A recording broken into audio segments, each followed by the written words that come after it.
This is not in India, but I'm about to tell you something interesting that links this place with India. I'm at Brighton, which since Regency times has been a popular seaside destination close to London.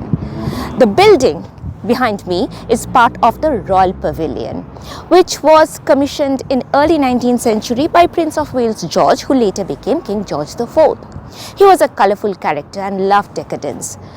He asked famous British architect John Nash to design a royal retreat for him in Brighton, inspired by Orientalism, which was quite fashionable back in those days. The external architecture is influenced by Indo-Islamic art. Parts of it are said to be heavily inspired by Jama Masjid of Delhi. The interiors, on the other hand, have Chinese aesthetics. But that is not the most interesting part of the story I'm about to tell you today. At the beginning of First World War, a lot of Indian soldiers were sent to fight in the Western Front, and a number of them were injured.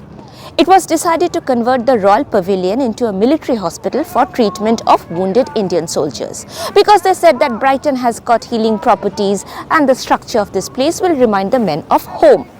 Within 2 weeks, it was converted to a state-of-the-art facility with brand new X-ray machines, operating theatres and swanky wards. Technically, this was not a royal place at that point because years ago it had already been sold to civic authorities, but it did serve royal propaganda purpose.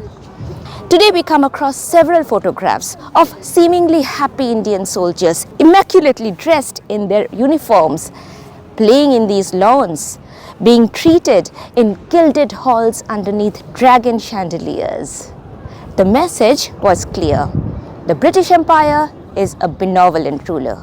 We take care of you, we look after you, we have our own white nurses serving you when you are ill. We reward your loyalty.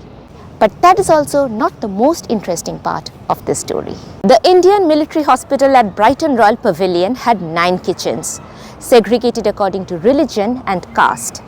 The cooks, the water supply, even the milk jugs were different.